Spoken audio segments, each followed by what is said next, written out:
Please welcome good friend of the M's. It's Garry Beers. Yeah, we've got the big fella in studio. How are you? I'm good, mate.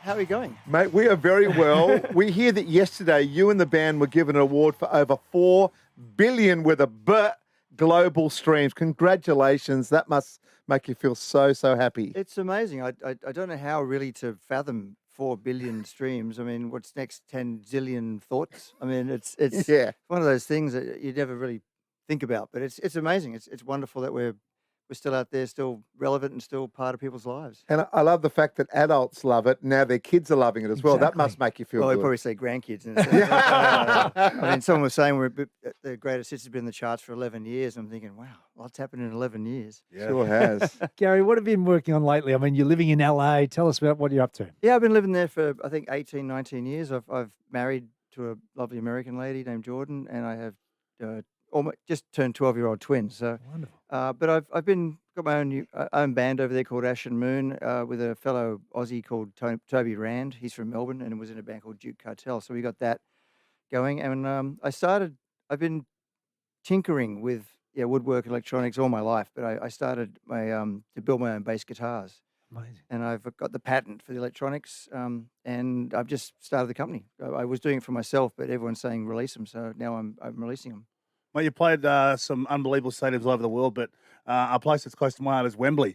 Like 70,000 people, Wembley Stadium. What was that like? You know, it's funny you mention that, Wendell, because it's like everyone goes, oh, Wembley, where all the music happened. And it's like I remember, all the Kangaroos playing there. Yeah, that's right. Because I used to, I'm a footy tragic.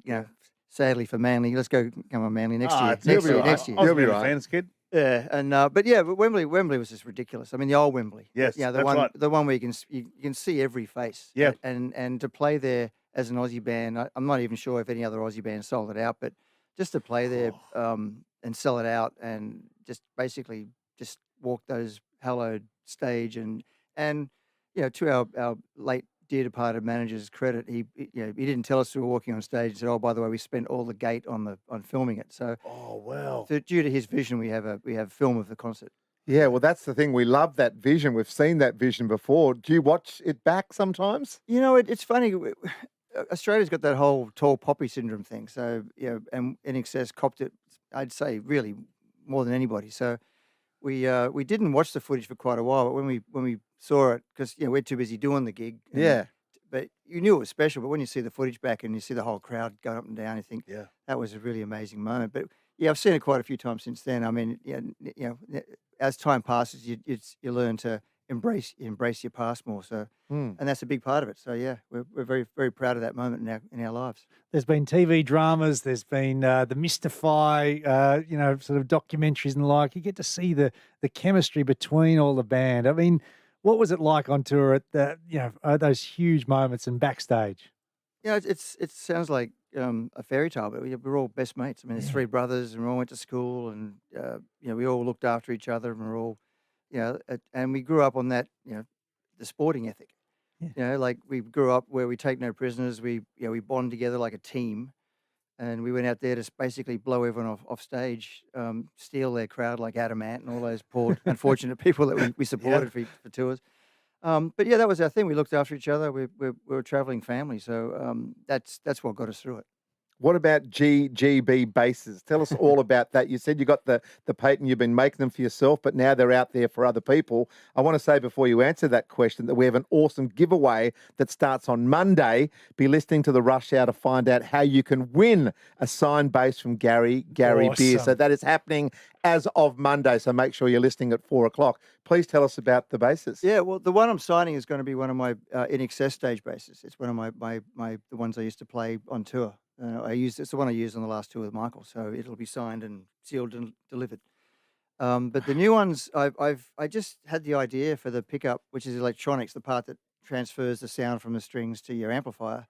I've been working on it for 25, 30 years. I started in Australia, I moved over to America, and I finally found what it's called a string winder, which builds the pickup. And a pickup's simple; it's a magnet with wires, but somehow I've discovered something that no one's done before, and I got the patent, and I own the patent, and so I'm building these things now. And I built 14 prototypes, picked all the colors, the shapes, and now I've found a company that hand makes them for me down near where I live in Orange County. But they're all bass feel and sound wise on my old 58 P bass, which is the INXS bass, which I bought in Chicago in '85. So yeah, That's Yeah. absolutely awesome. I know, like, you talked about being brothers and in a team. Like, when I look back and I got to meet a lot of people, like Michael Hutchence for me. Like, I look at the way that, his aura just when he's on stage, and then obviously the cameras, and then, and not just because of the girls, but like, he just, all the good sorts are around him too. But he just had it, didn't he? he did. And the thing is, he had it just naturally. I mean, it was never fake. It was never turned on. And the guy that I grew up with, who started singing in my band with Andrew and myself, was, the guy with the stringy, dirty hair and the bad complexion. And he was not the greatest singer, but he developed into, Michael, one of the greatest of all time. But it's just funny you mentioned the team thing, because we used to always love the fact that Australian teams would gravitate towards us on tour, because we'd tour in the summer or the winter, and then the cricket teams or the footy teams, and I got being invited to one of the third test where we beat the Poms, and I went in there and sat on the trophy by accident. And, it was it was in Leeds, I think it was. But just magic moments. That's in our history is also that, and Blake Warney would just turn up at our hotel, break curfew to come and have a beer with us. It was the War Brothers, and just all that stuff is a really big part of our history too. Gary, what's been the reason in your eyes that the music's been so enduring in some of those songs that you've written? It's just good. I mean, it's no offense to other bands, but I mean, we've got Andrew and Michael were world-class writers, and the rest of us, sort of took a back seat until we got to Guernsey with certain songs that we worked to write. But it's the songs. It really comes down to the songs. I mean, we get gigs are gigs, and films of Wembley are great, but really, if it was just crap songs, it wouldn't be known. And our songs still sound fresh and good today as they did when we released them. That's always a plus. Did I sort of pick up something in one of your earlier answers around going to the States, because the States was more about what you wanted, like no tall poppy, that type of stuff, compared to perhaps what you got hammered with at INXS? Is that why you decided to go there and bring up a young family there too? Well, it's just luck of the draw that I met my beautiful wife now. That I was there doing the Rockstar show, and I met her in a bar. She walked up to me, so lucky me. So and that's I stayed there and raising a family there. But the band traveling to America was purely Chris Murphy's vision, because every Australian band went to England because of the whole the old Dart and that connection, and I understand it. I love the Beatles and Queen and all that sort of stuff, and Zeppelin, they're my favorite bands. But we all grew up playing and jamming on American R&B. And bands like Little Feat, like more lesser known bands, and John and I especially, there's a rhythm section. We really cut our teeth on funk grooves, and the rocks, and then punk came along, and we just added heavy guitar to it. So Tim used to play percussion in the Farris Brothers, and then all of a sudden he's a rock star on guitar. So we just evolved, and America just seemed like a smart place to go, because it was really opening up to Australian acts, and we got there at the beginning. Good decision. Yeah. I reckon It was. I reckon the song that you wrote was about me, Devil Inside. It's a great song. I love that song.